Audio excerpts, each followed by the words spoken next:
Oke, mari kita bedah salah satu buku filsafat yang paling bikin pusing tapi sekaligus paling berpengaruh, Sabda Zarathustra dari Friedrich Nietzsche. Dan ini bukan buku filsafat biasa ya, ini lebih kayak puisi epik, sebuah ramalan, dan sebuah karya yang menurut Nietzsche sendiri adalah hadiah terbesarnya untuk umat manusia. Nah, disinilah letak keanehannya. Nietzsche, yang dengan bangga menyebut dirinya imoralis pertama, malah milih Zarathustra sebagai pahlawannya. Padahal, Zarathustra itu kan nabi Persia kuno yang justru menciptakan pandangan dunia moral, yang membagi segalanya jadi baik dan jahat. Aneh kan? Benar-benar sebuah teka-teki. Jadi apa ini maksudnya? Nah, disinilah bagian serunya. Kita akan coba bongkar misteri ini layaknya seorang detektif. Gagasan-gagasan besar di dalam buku ini, seperti Übermensch, pengulangan abadi, itu semua adalah petunjuk kita. Yuk, bareng-bareng kita pakai petunjuk itu untuk memecahkan misteri di balik pilihan Nietzsche yang paling membingungkan ini. Oke, petunjuk pertama kita. Jadi, Zarathustra versi Nietzsche ini turun dari gunungnya untuk menawarkan sebuah tujuan baru bagi umat manusia. Kenapa? Karena menurutnya, Tuhan telah mati. Maksudnya, keyakinan kita pada nilai-nilai yang sumbernya dari dunia lain itu udah runtuh. Eits, tunggu dulu, biar nggak salah kaprah, Übermensch itu bukan ras unggul ya. Gagasan itu disalahgunakan secara tragis di kemudian hari. Bagi Nietzsche, ini adalah tujuan spiritual yang sifatnya sangat personal.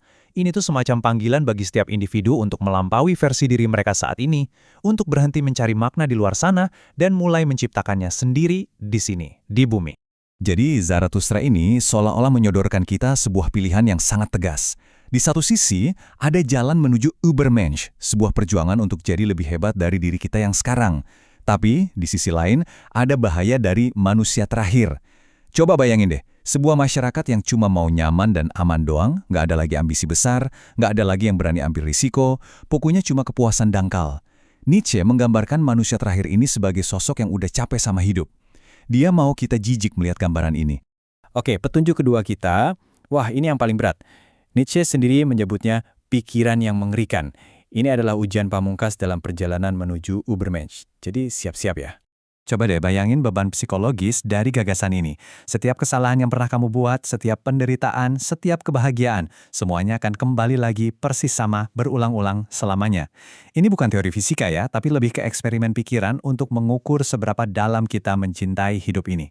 Nah ini dia pertanyaan intinya. Bisakah kamu melihat seluruh hidupmu, kemenangan, patah hati, momen-momen yang membosankan, dan dengan tulus bilang, iya, gue mau ngejalanin ini semua lagi selamanya.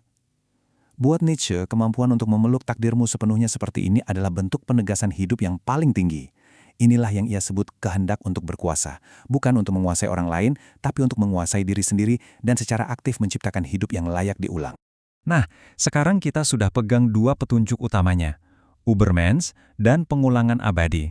Akhirnya kita bisa pecahkan teka-teki awal kita.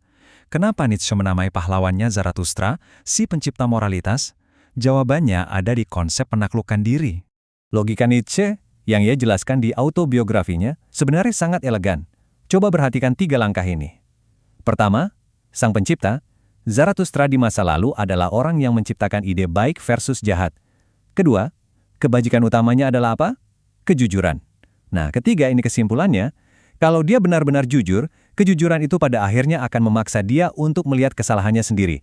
Bahwa pembagian moral itu sendiri adalah sebuah kekeliruan. Jadi, sang pencipta, karena kejujurannya, harus menjadi sang penghancur. Dan ini dia jawabannya.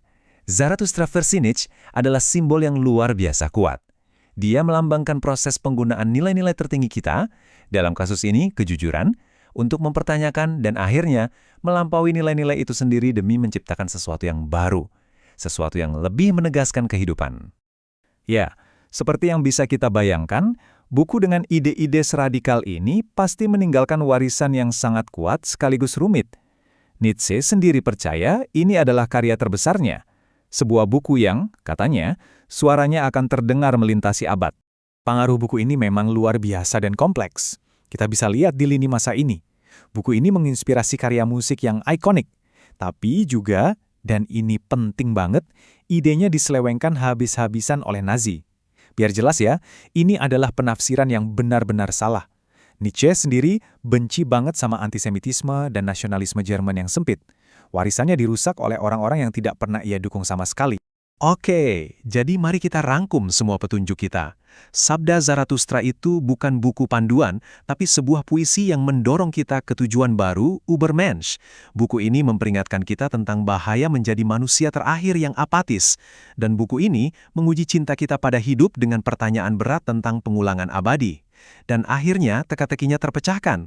Zarathustra adalah simbol utama dari penaklupan diri, menggunakan kejujuran untuk melampaui moralitas dan menciptakan makna baru di sini, di bumi. Dan ini membawa kita pada pertanyaan terakhir yang menantang, yang ditujukan langsung ke kita semua. Sama seperti Zarathustra yang harus memakai kejujurannya untuk melampaui ciptaannya sendiri, tantangan abadi dari buku ini adalah untuk melihat ke dalam diri kita. Keyakinan lama apa? Nilai-nilai usang apa? Atau gagasan tentang dirimu yang mana yang mungkin sudah siap untuk kamu taklukkan? Dan apa yang akan kamu ciptakan sebagai gantinya?